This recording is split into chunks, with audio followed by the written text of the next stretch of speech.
Welcome to PPI's Civil PE Breath Preparation course. My name is Alfredo Selly, and I'll be your guide through this course and the many lessons that we will review. The lesson we're going to review now is the Structural Mechanics lesson.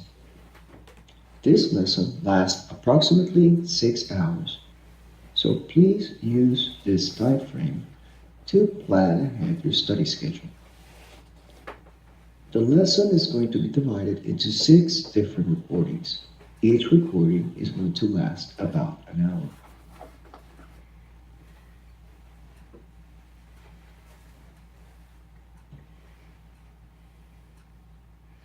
As engineers, we need to be aware of the specifications and the scope for the projects that we work on. The NCEES Civil PE exam should be no different. We need to treat it the same way as if it were one of our projects that we work in our professional life. Here on this slide, we see the part of the PE exam specifications that apply to the structural mechanics breadth topic. As you can see, the structural mechanics breadth topic is going to have approximately 6 problems in the PE exam, which correspond to about 15% of the grade of the breadth portion of the exam. And the structural mechanics breadth topic is subdivided into the following different concepts. We have dead and live loads, which are covered in CERN Chapter 41 and Chapter 45. We have trusses, which are covered in CERN Chapter 41. We have bending, shear, and axial forces, which are covered in CERN Chapter 44. We have also combined stresses that are covered in CERN Chapter 44. We have deflections and beams and columns, and these are covered in Chapter 50 for deflection, and Chapter 50 and Chapter 59 for beams, Chapters 52 and Chapter 61 in CERN deal with columns. Slabs are covered in CERN Chapter 51. Footings are covered in CERN Chapter 55. And retaining walls are covered in CERN Chapter 54. Now for retaining walls, if you recollect from the soil mechanics and the materials lessons, they will use a few concepts about earth pressure. So more than likely in the PE exam, you'll have to use some combined knowledge between structural mechanics and soil mechanics to solve for retaining walls. And something similar can be seen when you're dealing with footings, slabs, and potentially some columns that discharge their load into footings. Now, one of the key things for this slide is that you see how important CERN Chapter 44 is. It will cover 1, 2, 3, 4 of the overall concepts that you'll be tested on the structural mechanics portion of the breadth exam. Now, what I'm trying to say with that is, for some, if you are pressed in time and you haven't had the opportunity to review all the different concepts in structural mechanics, please at least focus your efforts in CERN Chapter 44, because that will get you about 40% of the topics that you'll be tested on for the structural mechanics portion of the exam.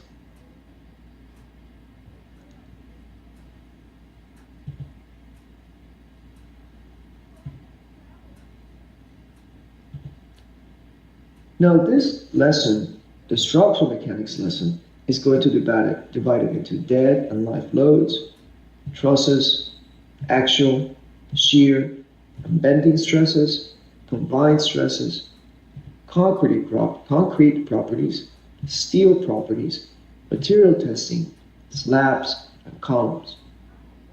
During this first hour, we're going to review dead and live loads and trusses. The remaining 5 hours in this lesson will cover the rest of the topics.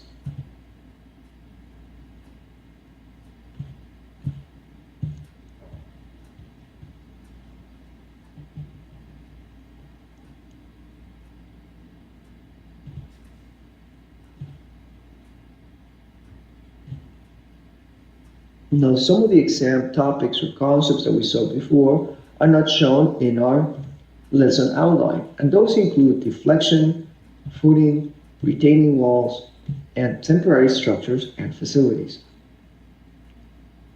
Deflection is covered in the slab section of the lesson. Stresses under footings are covered throughout the lesson in many of its sections. Now, retaining walls are covered in the lateral earth pressure section of the soil mechanics lesson. And the design concepts used to solve temporary structures and facilities type of problems will be covered throughout multiple sections of this lesson. So even though we do not address these topics as specific by name in this lesson, through the theory and concepts that we're going to review, you'll be capable of solving problems based on those topics.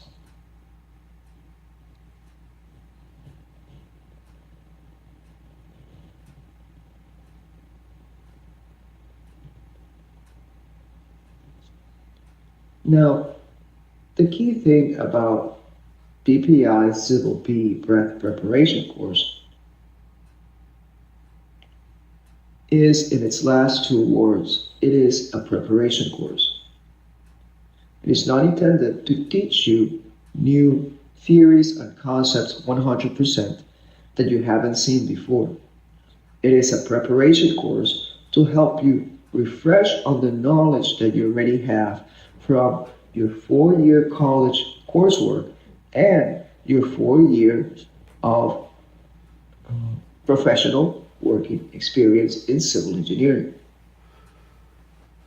So please have that in mind, that the two things that you should get out of the course is one, well, you're going to get three things out of the course. The first one is you'll be able to identify the areas that you are strong on. And that, for example, may be on what you do on your day-to-day professional work.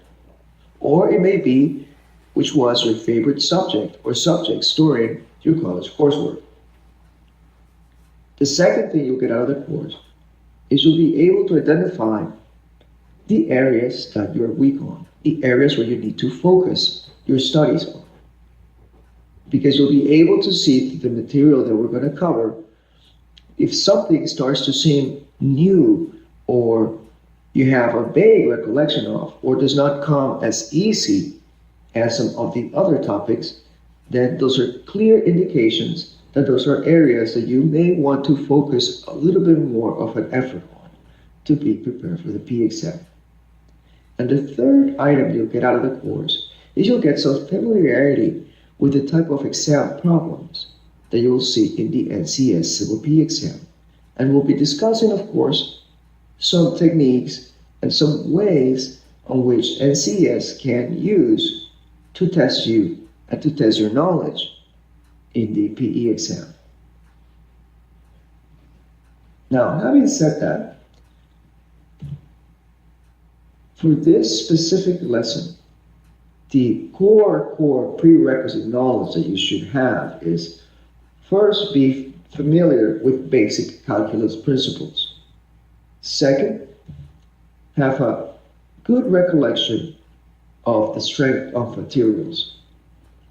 And last, have a good recollection on how to use statics to solve problems.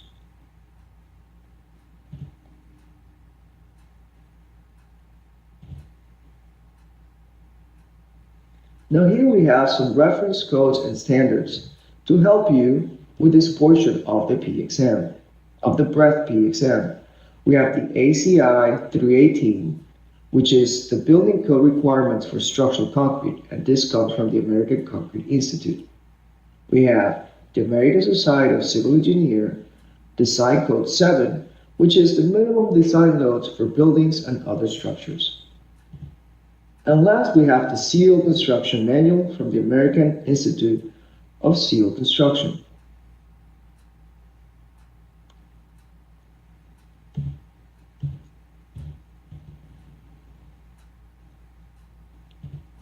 Now, these codes and standards are shown here to give you an idea of some of the specific, for example, steel properties, which you can find on the ASE manual. Some idea on the common loads that you need to use for buildings. And some ideas on the structural concrete properties as given by the ACI. And some of the equations that we use to design for structural concrete. Now, for the breadth portion of the exam, regardless if you're taking the structural discipline or structural depth portion of the exam, for the breadth portion of the exam, NCS does not require you to bring any references, codes, or standards to solve for problems in the PE exam. NCS does not require you to look up values or formulas or charts or graphs in a specific codes or standards. NCS, for the breadth portion of the exam, is not going to ask you a theoretical question on a specific line of the ACI code or the ASC code or the AISC manual.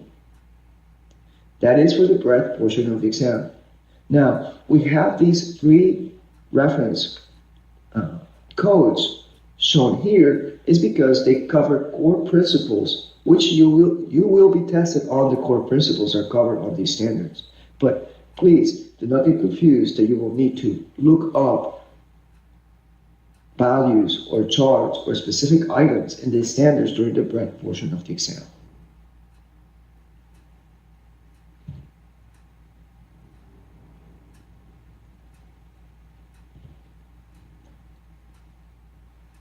Now, the overall resource that we're going to use for this lesson is going to be the CERN book, which is known as the Civil Engineering Reference Manual. That'll be the primary reference manual for the breadth portion of the exam.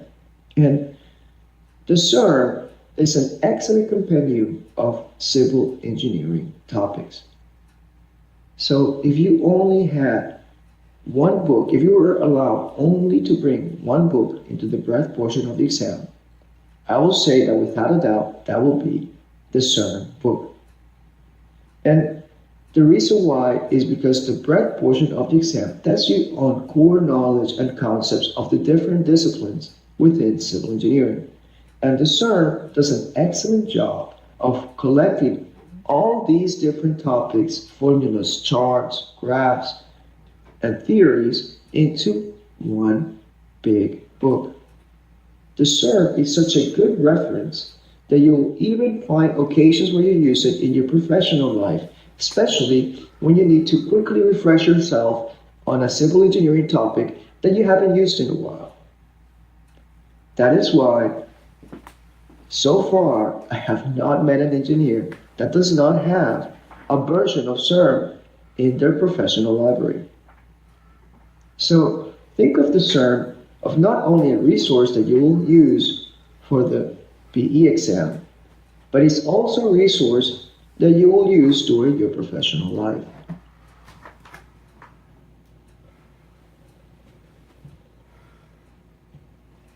Now, let's get right to the theoretical part of the lesson. Let's get into our first concept, our first topic, dead and live loads. So what are dead loads? Dead loads are the weight of the materials that are permanent parts of the building structure or architecture, which includes walls, floors, roofs, and includes fixed service equipment. So a dead load, it has a name, dead, because it does not move. A dead load is a static load that's first inherent to the structure, and second, It has parts that do not move. So that's what a dead load is.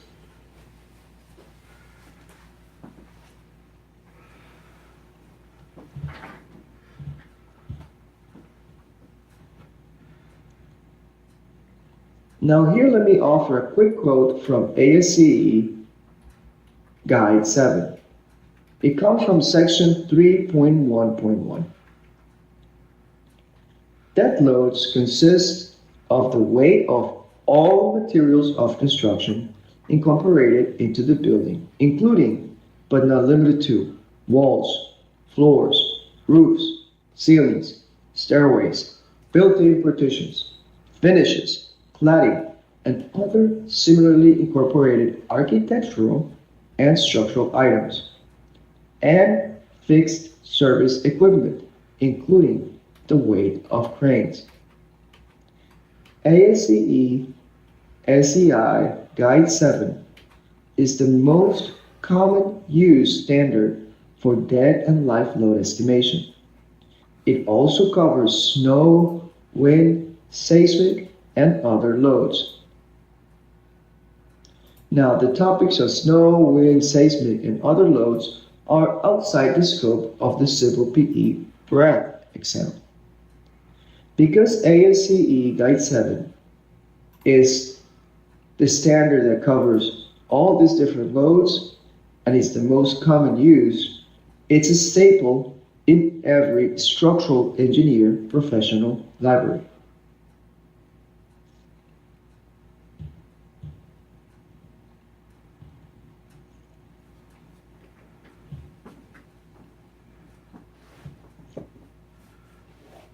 Now, continuing with dead loads, here we see another quote from section 3.1.2 of ASCE Guide 7, which deals with the weights of materials and construction. Use the actual values for the weight of materials and construction when possible. Alternatively, use values approved by local standards. Some values for different dead loads are provided in ASCE Guide 7 under Table C3-1. Now, on the second bullet of this slide, you will use values for dead loads that are approved by local standards on your professional life. Now, you can see how this may vary from jurisdiction to jurisdiction. For this reason, in the PE breadth portion of the exam, NCES will provide you with the different dead load values or will provide you with guidelines on how to estimate the dead load values. Now, local standards will typically refer to either ASCE 7 or International Building Code or another type of building code manual. And then we will refer to those as the governing document for the design of local loads used in buildings and structures. Now, both the ASCE and the International Building Code have similar information and are considered supporting documents, even though one may govern over the other in a given jurisdiction. Even outside the US, engineers commonly refer to the ASCE Guide 7 for load estimation. So both the International Building Code and ASCE 7 can be seen as international standards.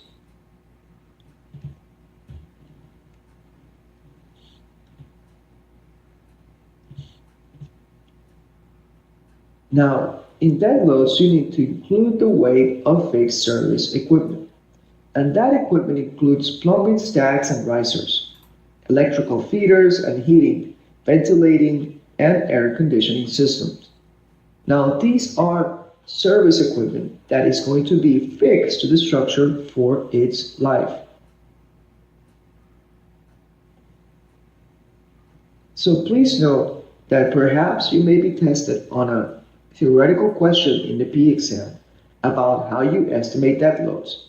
So they may say, which of the following is not considered a dead load?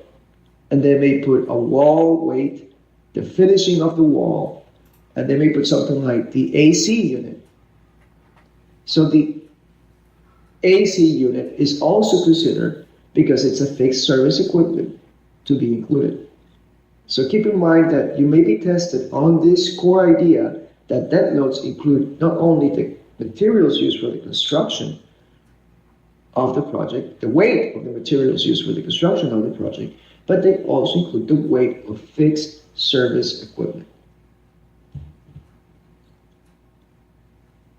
In low-rise buildings, this may not be very important because all these weights may be approximated and combined together.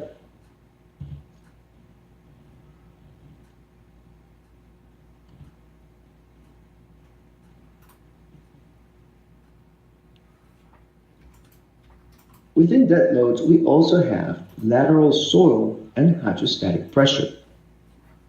If you start recalling a little bit on the soil mechanics lesson, and the lateral soil and hydrostatic pressure is used when we design underground structures such as basement walls and underground tanks. ASCE Guide 7 under Table 3.2-1 specifies the minimum earth pressure that you should use. Water hydrostatic pressure is usually higher than active earth pressure, and surcharge loads are also considered. Now, if you're prompted with a problem that you need to determine the lateral soil and the hydrostatic pressure, the NCS is going to provide you with some parameters so that you can calculate the soil and the hydrostatic pressure if required for that specific problem. You wouldn't need to look up values in ASCE Guide 7. However, it is good to know what those minimum specified values are. So you have that as a benchmark when you're practicing for problems in the PE exam, for the PE exam. Earth pressure is typically provided by the geotechnical engineer in the soil investigation report. Soil charge loads are estimated based on neighboring structures. Lateral earth pressures have a relatively high variance compared to other dead loads. This variance is due because the soil is not homogeneous, and it can vary quite a bit from one spot to another. Additionally, soil properties are typically determined using empirical correlations. This store soil samples or even historical data taken from nearby projects. Because of these factors, engineers should use the worst case scenario of lateral earth pressure when they design for structures. Because of these factors, engineers use a very conservative value for earth pressure when they design for structures. Now, that is the intent of ASCE Guide 7 when they talk under section 3.2.1, that when a portion or a whole of the adjacent soil is below a free water surface, computations shall be based upon the weight of the soil minus the buoyancy plus the full hydrostatic pressure.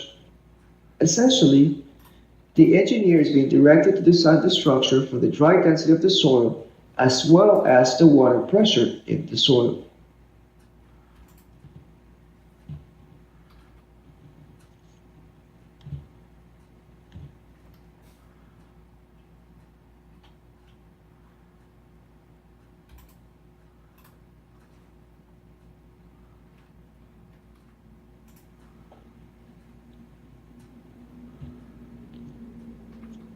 Uplifts on floors and foundations. Hydrostatic uplift force is the product of 1. The full hydrostatic pressure below the foundation level, and 2. The entire area of the foundation. Now, expansive soils, we need to remove or stabilize them, or remove and stabilize when possible, because otherwise swelling pressure will act as an uplift force. Hydrostatic uplift force is the hydrostatic pressure below the foundation level multiplied by the entire area of the foundation. It can be seen as almost like as a buoyancy force. The swelling pressure can be calculated based on the plasticity index of the soil, using some empirical correlations that we covered in the soil mechanics and in the materials portion of this Civil PE breath preparation course.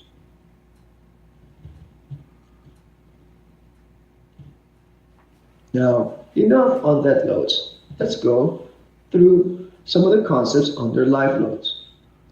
Now, life load design uses the maximum expected life load on the building. And some of the minimum life loads that you should use are specified by ASCE Guide 7 under Table 4-1. And under Section 4.7 of ASCE Guide 7, it will permit you to use life load reduction depending on the number of floors and the importance of the building.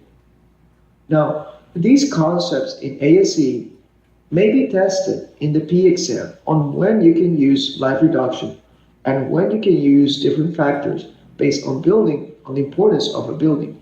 However, you will not be required to look up values in ASCE Guide 7 for the breadth portion of the exam. You may be required to look at values if you're taking the structural portion of the P exam and for the depth part of the exam. Life load reduction is particularly useful for the design of columns and foundations of high-rise buildings.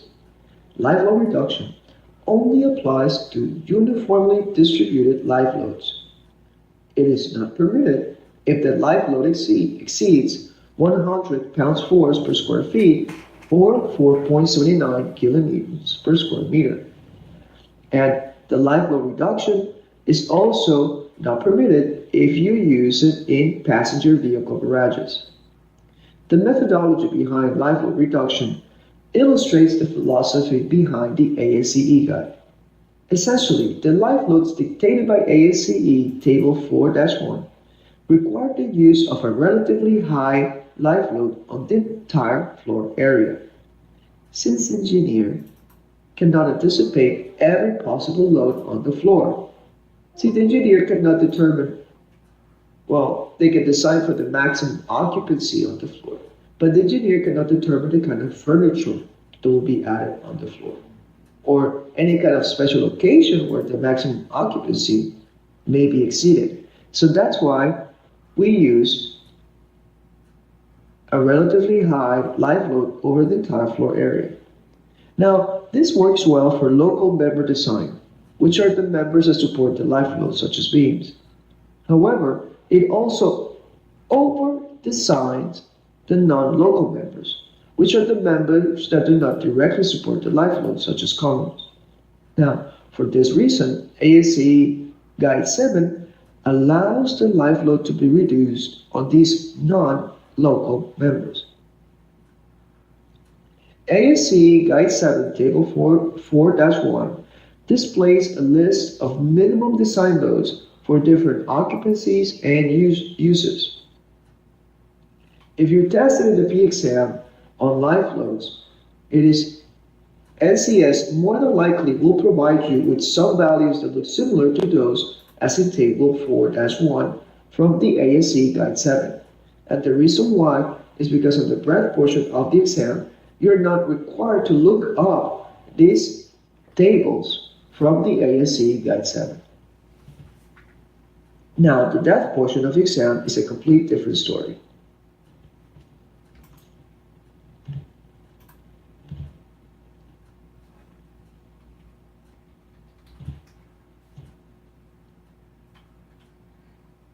Now, ASCE Guide 7 under Section 4.32 provides some specifications for the partition load. The minimum partition load that you should use are 15 pounds-force per square feet, which is approximately 0.72 kilonewtons per square meter. And the partition load is considered in the design of office buildings when it's expected that these buildings will be partitioned. The partition load is not required if the minimum life load for design is more than 80 pounds-force per square feet, which is roughly 3.8 kilonewtons per square meter. In office buildings, where partition loads are expected, the ASCE Guide 7, Section 4.3.2 requires that partition loads be considered for design, even if those partitions are not shown in the architectural plan. So this is another concept you may be tested on the P exam, and it can be as part of a theoretical question or a practical exercise problem, where you're provided with different loads to calculate for a structure. One of those is a partition load.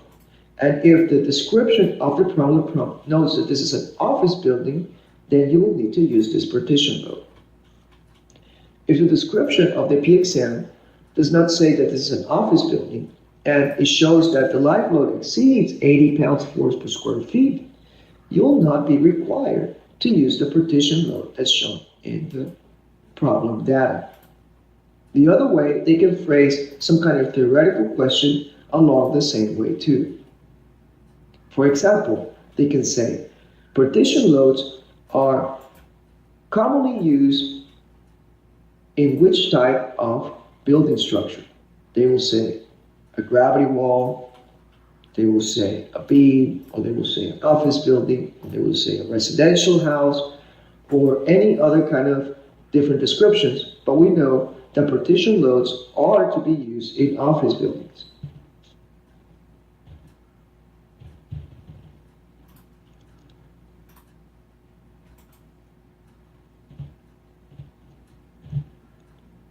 Now, the partition loading on a structure could affect members or structures in the design.